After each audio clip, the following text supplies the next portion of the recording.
여러분 다니엘 9장을 함께 들으시면서 읽으시는데 은혜가 되지 않으십니까?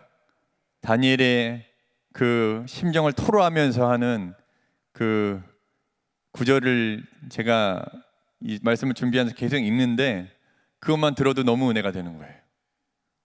자기 민족을 향하여서 기도하는 그 기도 가운데 저는 참 은혜가 되었습니다. 그래서 우리 9장을 한번 보기 원하는데 9장의 제목은 다니엘의 기도입니다. 다니엘의 기도. 먼저 이 다니엘 9장에 대한 배경에 대해서 함께 알아보기 원합니다. 다니엘에서 8장에 기록된 환상을 본 뒤에 10여 년의 시간이 흘렀습니다. 그 사이에 이 세상은 엄청난 변화가 일어났던 것입니다. 영원할 것만 같았던 이 바벨론 제국이 망해버리고 이 메데 페르시아 제국이 근동의 강대국으로 자리 잡게 된 것입니다. 갑자기 하루아침에 세상이 바뀌게 된 것이에요. 그래서 다니엘 9장 1절에 이렇게 말합니다. 메대 족속 아수르의 아들 다리오가 갈대아 나라 왕으로 세움을 받던 첫 해. 그러니까 성경학자들은 이 아수르의 아들 다리오가 도대체 누구인가에 대해서 여러 가지 논란이 있습니다. 이 인물에 대한 정체가 누구인가? 하지만 이 본문의 정황상 이 다리오라는 인물은 이 페르시아의 고레스 왕을 의미한다는 것을 우리는 알 수 있습니다. 이 고레스 왕이라는 인물이 중요한 이유가 무엇이냐면 이 고레스 왕은 바벨론을 멸망시키고 페르시아 제국을 세우면서 그동안에 바벨론 치하에서 끌려와 살던 모든 민족에게 종교의 자유를 허락해 준 것이기 때문입니다.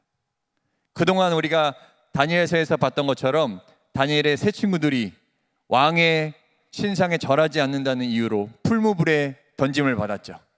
그리고 다니엘은 하나님께 하루 3번 기도한다는 이유로 사자굴에 던짐을 당했고, 하지만 고레스는 원하면 누구든지 고국으로 돌아가 조상이 섬기던 신을 섬길 수 있게 해준 것입니다. 그래서 역대하 36장 22절 23절에 그 왕에 대해서 설명해 주고 있습니다. 바사의 고레스 왕 원년에 여호와께서 예레미야의 입으로 하신 말씀을 이루시려고 여호와께서 즉 페르시아의 왕 고레스 왕의 마음을 감동시키심에 그가 온 나라에 공포도 하고 조소도 내려 이르되 바사 왕 고레스가 이같이 말하노니 하늘의 신 여호와께서 세상 만국을 내게 주셨고 나에게 명령하여 유다 예루살렘에 성전을 건축하라 하셨나니 너희 중에 그의 백성된 자는 다 올라갈지어다. 너희 하나님 여호와께서 함께 하시기를 원하노라 하였더라. 이 구절 하나만 보고 고레스가 온전히 여호와 하나님을 믿고 따랐다라고 볼 수는 없겠지만 제국이 바뀌고, 그러니까 한마디로 나라가 바뀌었죠. 나라가 바뀌고 좀 어수선한 가운데 이 포로로 끌려와 있는 이민족들이 많았을 것입니다. 이 이민족들의 반란을 미연에 방지하기 위해서 바벨론과 이전 제국이었던 바벨론과는 완전히 다르게 그 이민족들의 종교와 문화를 인정해주고 허락해주는 이 유화 정책을 이 페르시아의 왕 고레스는 편 것입니다. 그래서 하나님께서는 세상의 통치 정책을 사용하셔서 그 왕의 마음을 감동시키셔서 하나님의 일들을 이루어 가십니다. 사람이 정하는 것 같지만 사실은 하나님께서 정하시고 이끌어 가시는 줄로 믿습니다. 그래서 우리가 너무나 잘 아는 말씀 잠언 16장 9절에 이렇게 말씀합니다. 사람이 마음으로 자기의 길을 계획할지라도 그의 걸음을 인도하시는 이는 여호와시니라. 하나님께서 이 세상을 이끌어 가시고 통치해 나가십니다. 하나님께서 다스리십니다. 그래서 우리는 영적으로 깨어서 하나님께서 이끌어 가시는 이 시대의 흐름을 깨달아야 할 줄로 믿습니다. 하나님의 사람은 세상에 끌려가는 사람이 아니라 세상을 끌고 가시는 하나님의 뜻을 깨닫는 사람이 되어야 하는 것입니다. 다니엘 9장 2절에 이렇게 말씀합니다. 곧 그 통치 원년에 나 다니엘이 책을 통해 여호와께서 말씀으로 선지자 예레미야에게 알려주신 그 연수를 깨달았나니 곧 예루살렘의 황폐함이 70년 만에 그치리라 하신 것이니라. 다니엘은 예레미야서에 나온 하나님 여호와 하나님의 말씀을 읽다가 말씀을 통하여서 이 시대를 향한 하나님의 뜻을 깨달았다는 것입니다. 예레미야서 25장 11절에 13절에 이렇게 나와 있습니다. 이 모든 땅이 폐허가 되어 놀랄 일이 될 것이며 이 민족들은 70년 동안 바벨론의 왕을 섬기리라. 여호와의 말씀이니라. 70년이 끝나면 내가 바벨론의 왕과 그의 나라와 갈대아인의 땅을 그 죄악으로 말미암아 벌하여 영원히 폐허가 되게 하되 내가 그 땅을 향하여 선언한 바 곧 예레미야가 모든 민족을 향하여 예언하고 이 책에 기록된 나의 모든 말을 그 땅에 임하게 하리라. 다니엘이 하나님의 말씀을 읽다가 깨달았다는 것입니다. 자기 민족이 포로가 되어서 70년 동안 바벨론의 왕 아래에 있다가 그 70년이 끝나면 바벨론이 망할 것이라는 예언의 말씀을, 그 예언의 말씀이 지금 이루어지고 있음을 다니엘은 깨달았다는 것입니다. 지금이 바로 그때구나. 하나님께서 지금 일하려고 하시는 때가 바로 이때구나. 그것을 깨달은 다니엘은 아마 온몸에 소름이 돋았을 것입니다. 바로 지금이다. 그리고 그 예레미야서에는 또 이렇게 말씀합니다. 예레미야서 29장 10절에서 11절 말씀입니다. 여호와께서 이와 같이 말씀하시니라. 바벨론에서 70년이 차면 내가 너희를 돌보고 나의 선한 말을 너희에게 성취하여 너희를 이곳으로 돌아오게 하리라. 여호와의 말씀이니라. 너희를 향한 나의 생각을 내가 아나니 평안이요 재앙이 아니니라. 너희에게 미래와 희망을 주는 것이니라.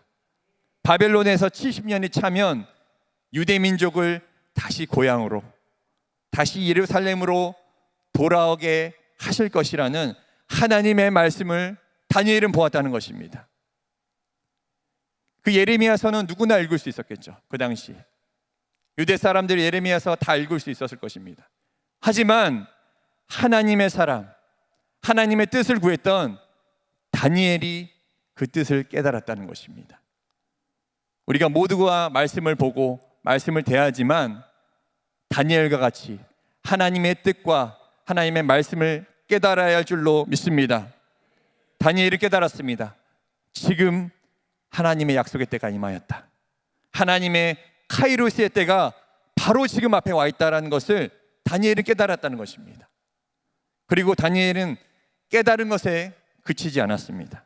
바로 이 약속의 때에 70년이 지나면 예루살렘에 돌아가게 될 것이라는 그 언약이 이루어지고 있는 이 시점에서 내가 무엇을 해야 할 것인가? 다니엘은 이 예레미야에서 말씀을 통해서 내가 무엇을 해야 될 것인가 알 수 있었다는 것입니다. 예레미야 29장 12절부터 14절까지 계속해서 나옵니다. 너희가 내게 부르짖으며 내게 와서 기도하면 내가 너희들의 기도를 들을 것이요 너희가 온 마음으로 나를 구하면 나를 찾을 것이요 나를 만나리라. 이것은 여호와의 말씀이니라.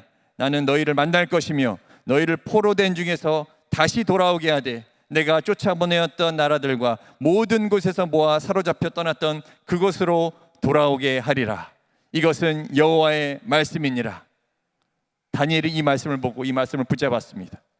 지금 하나님께서 약속을 이루고 계시는 바로 이때에 그냥 이루어지겠지, 가만히 앉아만 있는 것이 아니라 하나님께서 말씀하시는 기도하라, 기도하면 내가 너희 기도를 들을 것이다, 이 말씀을 붙들었다는 것입니다. 부르짖으며 기도하면 그 기도를 들어주실 것이고 온 마음으로 하나님을 구하면 만날 것이다 라고 말씀하신 그 말씀을 다니엘은 붙들었다는 것입니다. 바로 그때 포로된 중에서 돌아오게 할 것이다, 이 하나님의 약속의 말씀을 다니엘은 붙들었습니다. 바로 여기에 하나님의 약속이 성취되는 원리, 비밀이 숨어 있다는 것입니다.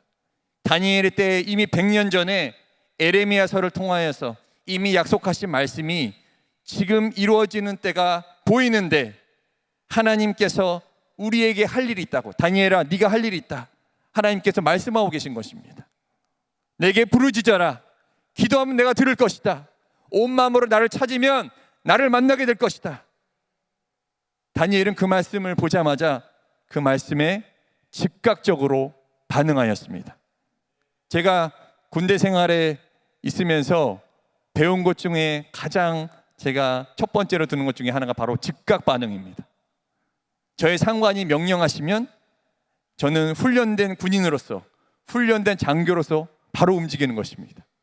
나의 보스, 나의 대장께서 말씀하시면 미적미적 차일피일 게으름 피우는 것이 아니라 할까 말까, 언제는 내가 좀 시간이 되면 하지, 계산하는 것이 아니라 일단 움직이는 것입니다.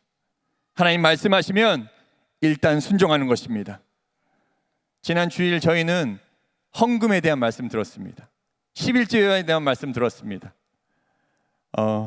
참 이 헌금에 대한 말씀 들으면 시험 당하시는 분들 많다고들 하는데 우리 교회는 그렇지 않은 줄로 믿습니다. 저희 오교구에서 어떤 한 분은 그 말씀을 듣고 즉각적으로 반응하셨습니다. 바로 다음 주 11조 시작하겠습니다. 그동안 제가 못해서 죄송합니다 주님, 바로 시작하겠습니다. 결단했다는 것입니다. 할렐루야.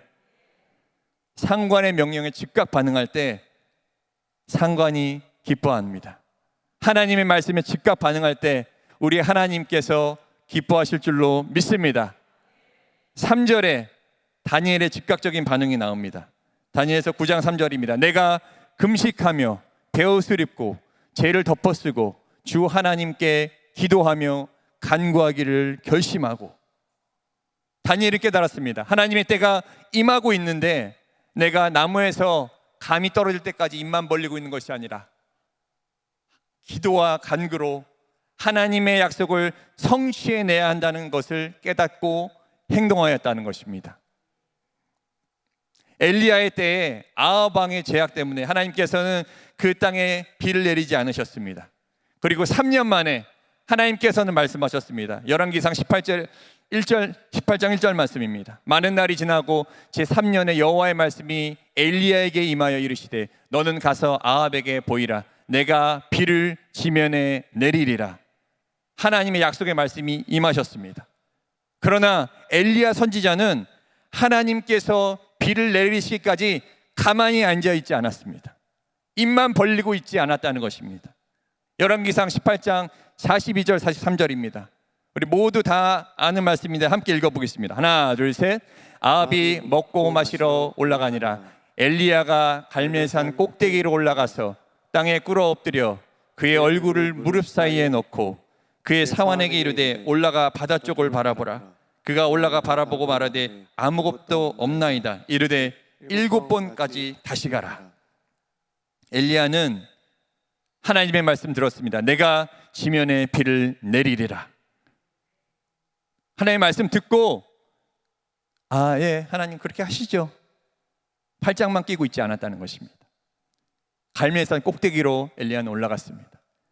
꼭대기에 올라가서 땅에 꿇어 엎드려 무릎 사이에 얼굴을 넣고 하나님께 간청하며 기도합니다. 간절히 간구하는 것을 우리는 볼 수 있습니다. 우리 주님께서 우리에게 가르쳐 주신 기도, 주기도문의 말씀을 보시면 이렇게 말씀합니다. 마태복음 6장 10절에 뜻이 하늘에서 이루어진 것 같이 땅에서도 이루어지이다. 하나님의 말씀이 선포된 것은 이미 하늘 가운데 이미 이루어진 일들입니다. 우리 영의 세계에서는 이미 선포되었습니다.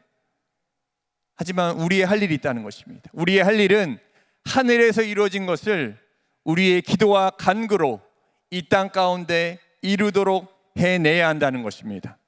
선포된 말씀을 내 삶 가운데 이루어지도록 성취해내야 된다는 것이 필요하다는 것입니다.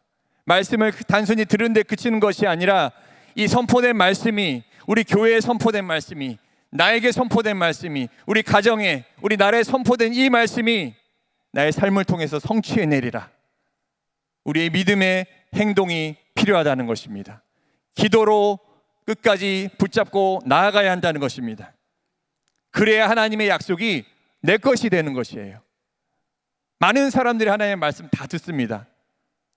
하지만 그 약속을 취하는 사람은 소수입니다.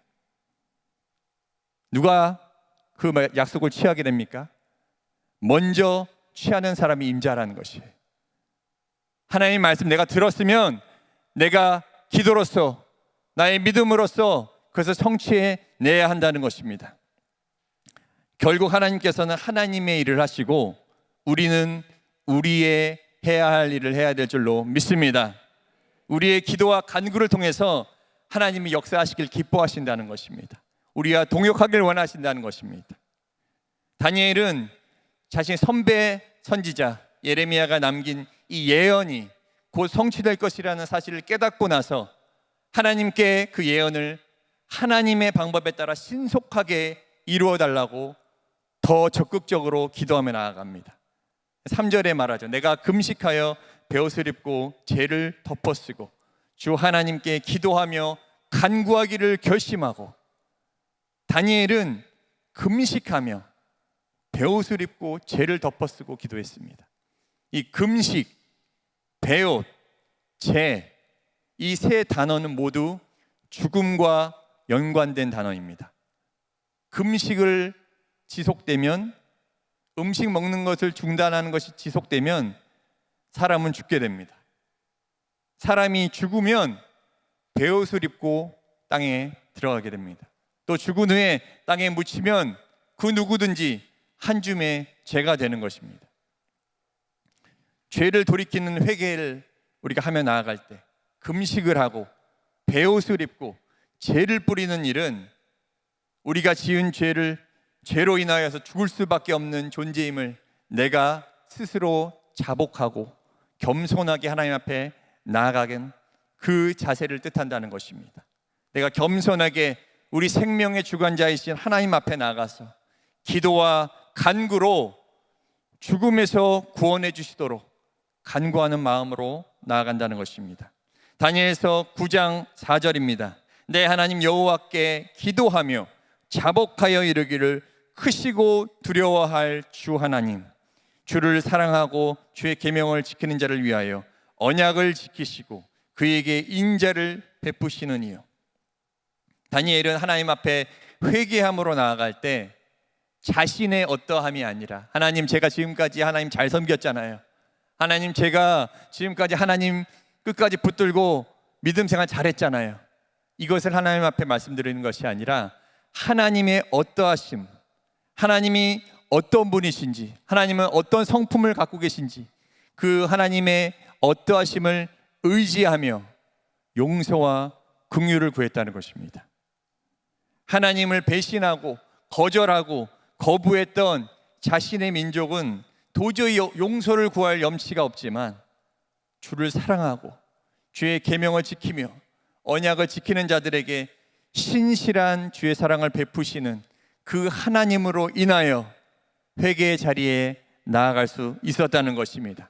하나님의 자비와 그 사랑이 얼마나 놀라우신지, 우리가 회개하려는 마음만 먹어도 하나님께서는 이미 용서할 준비가 되어 계신다는 것입니다.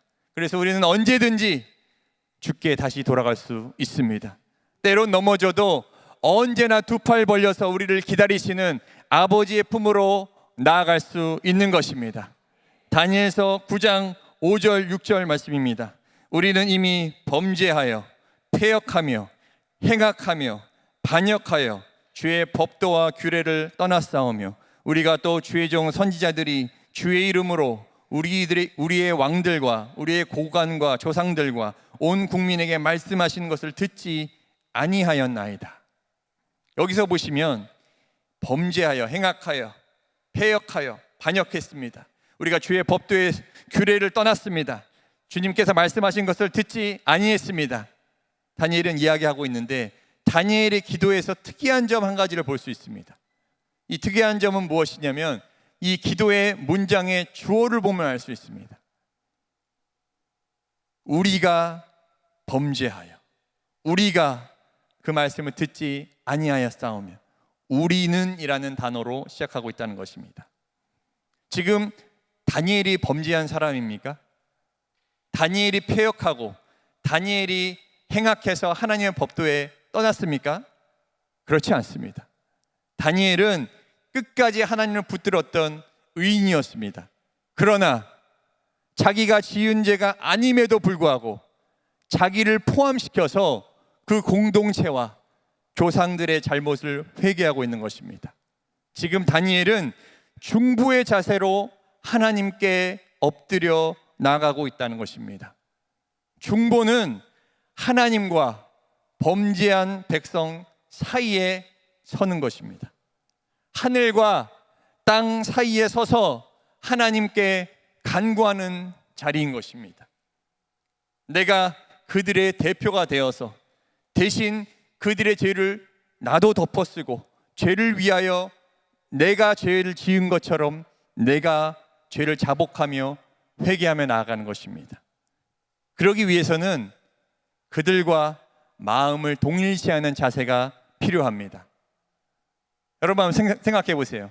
나는 아무 잘못이 없고 저 사람들이 범죄했는데, 저 사람들이 범죄했고 저 사람들이 잘못했으니까 하나님 저 사람들 용서해 주세요, 이렇게 기도하면 기도에 힘이 있습니까?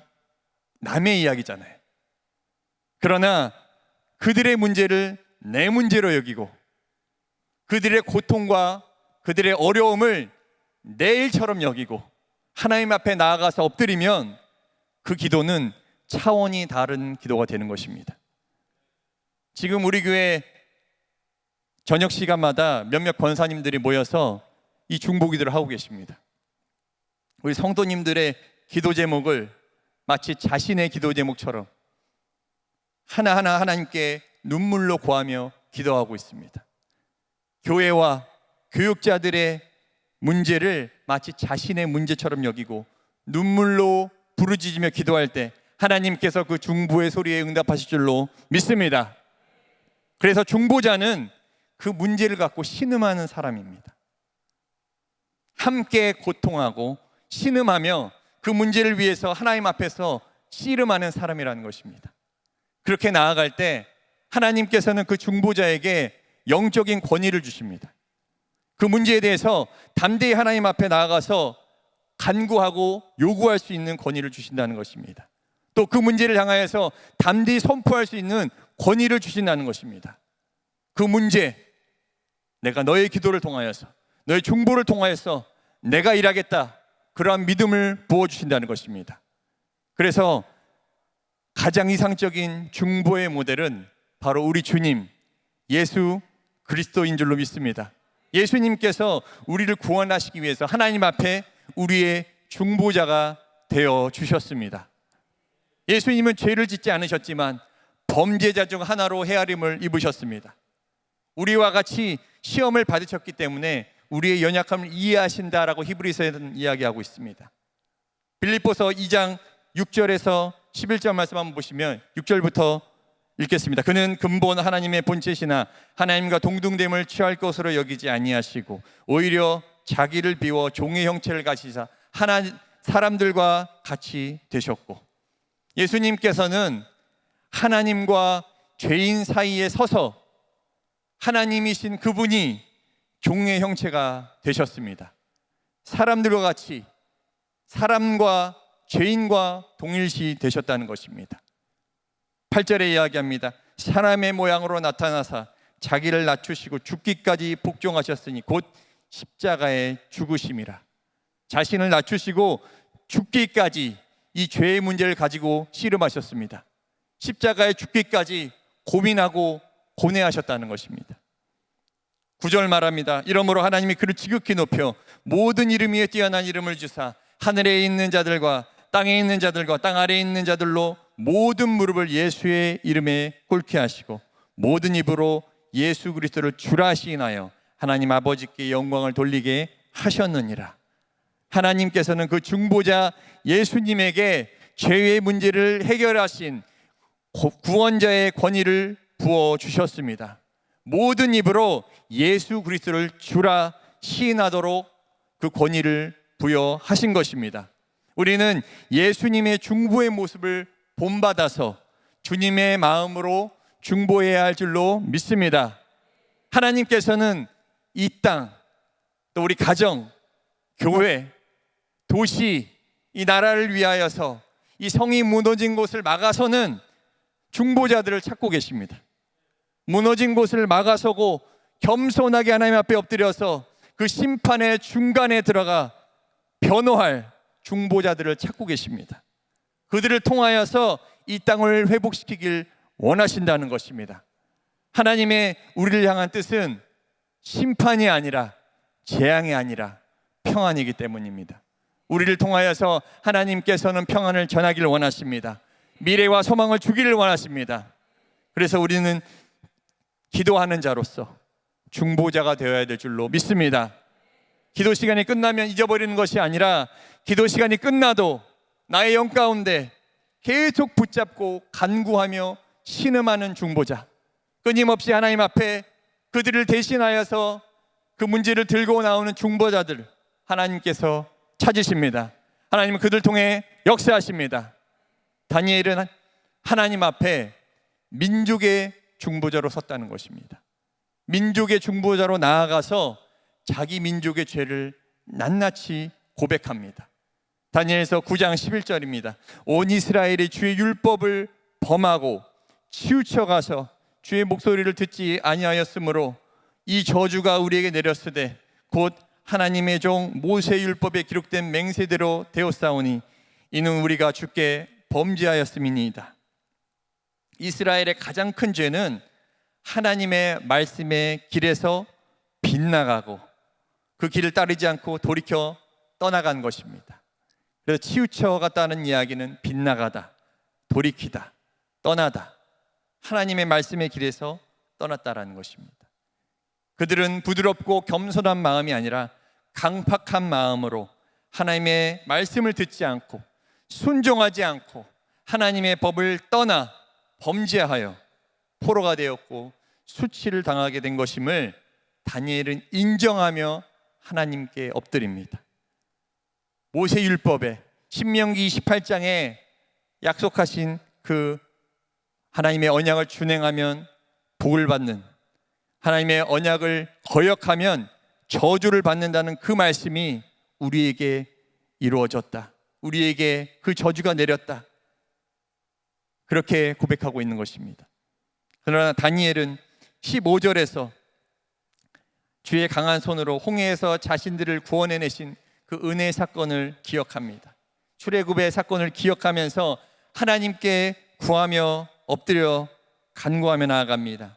이스라엘이 체험했던 가장 큰 하나님의 그 은혜의 결정체, 그 홍해의 구원 사건을 하나님께 다시 말씀드림으로써 다시 한번 주의 은혜를 구하며 나아가고 있는 것입니다. 그리고 하나님께서 이 이스라엘 백성을 왜 다시 회복해 주셔야 되는지 그 이유를 하나님 앞에 구하며 나아갑니다. 18절 19절입니다. 우리 함께 읽어보도록 하겠습니다. 하나 둘 셋. 나의 하나님이여 귀를 기울여 들으시며 눈을 떠서 우리의 황폐한 상황과 주의 이름으로 일컫는 성을 보옵소서. 우리가 우리 앞에 간구하옵는 것은 우리의 공의를 의지하여 하는 것이 아니요 주의 큰 긍휼을 의지하여 함이니이다. 주여 들으소서. 주여 용서하소서. 주여 귀를 기울이시고 행하소서. 지체하지 마옵소서. 나의 하나님이여 주 자신을 위하여 하시옵소서. 이는 주의 성과 주의 백성이 주의 이름으로 일컫는 바 됨이니이다. 아멘. 다니엘은 고백합니다. 우리가 간구하는 이유는 하나님, 우리가 의롭기 때문이 아니라, 우리가 잘나서가 그런 것이 아니라 주님의 긍휼을 의지하기 때문입니다. 주님의 긍휼 때문에 우리가 주께 간구할 수 있는 것입니다. 그래서 우리의 성이 아니고 주의 성이고, 우리 백성이 아니라 주님의 백성입니다. 우리 이름 때문이 아니라 주님의 이름으로 불리기 때문에 여호와만이 하나님 되심을 주의 백성을 통하여서, 당신의 백성을 통하여서 온 세상에 알리시옵소서. 민족의 영광을 위한 것이 아니라 하나님의 영광을 위해서 지금 간구하고 있다는 것입니다. 그때 21절에 가브리엘 천사가 빨리 날아와서 다니엘의 기도에 대한 즉각적인 응답으로 임합니다. 그리고 그를 이렇게 부르십니다. 9장 23절입니다. 곧 내가 기도를 시작할 쯤에 명령이 내렸으므로 이제 내게 알리러 왔느니라. 너는 크게 은총을 입은 자라. 그런즉 너는 이 일을 생각하고 그 환상을 깨달을지니라. 하나님께서 가브리엘 천사를 통해서 다니엘을 이렇게 부르십니다. 크게 은총을 입은 자라. 크게 은총을 입은 자라는 이 단어의 의미가 무엇이냐면 귀중한 것이다, 보물이다 라는 의미와 같은 뜻입니다. 하나님의 뜻을 헤아리고 그 약속을 성취해 나아가는, 하나님의 뜻을 이 땅 가운데 이루기 위해서 중보와 기도로 나아가는 그 사람을 하나님께서는 귀하게 여기신 줄로 믿습니다. 그 중보자를 보물과 같이 여기신다는 것입니다. 그 기도에 지체하지 않으십니다. 기도가 시작할 즈음에 하늘에서는 이미 명령을 내려버리십니다. 그리고 예루살렘 성전이 다시 재건될 것을 보게 하시고 그 시기도 알게 해주신다는 것입니다. 하나님의 역사가 언제 어떻게 일어나야 될 것인가 보게 하시고 알게 하신다는 것입니다. 그리고 마지막 때에 어떤 일들이 일어날지, 어떻게 성취될지 다니엘에게 말씀해 주신다는 것입니다. 사랑하는 성도 여러분, 우리는 다니엘서 9장을 통해서 하나님의 말씀을 통해서 하나님의 말씀을 다니엘이 읽으며 나아갈 때, 예레미야서를 하나님의 말씀으로 받고 그 약속의 말씀으로 내가 믿음으로 붙잡으며 나아갈 때 하나님의 때를 깨닫고 하나님의 뜻을 깨닫고 하늘에서 이루어진 그 뜻이 이 땅 가운데 이루어지도록 우리가 기도해야 한다는 것을 다니엘을 통해 배웠습니다. 하늘과 땅 사이에 서서 중보하는 중보자의 기도를 하나님 찾으신다는 것을 우리가 알게 되었습니다. 그 중보를 통하여서 하나님의 역사를 이루시는 것을 우리가 보았다는 것입니다. 다니엘이 예레미야서를 읽고 즉각적으로 반응한 것처럼 우리도 한번 말씀에 한번 반응하길 원합니다. 괜찮으시면 여러분 함께 자리에서 일어나서 우리 함께 하나님 앞에 하늘과 땅 사이에 서서 하나님께 간구하며 나가길 원합니다.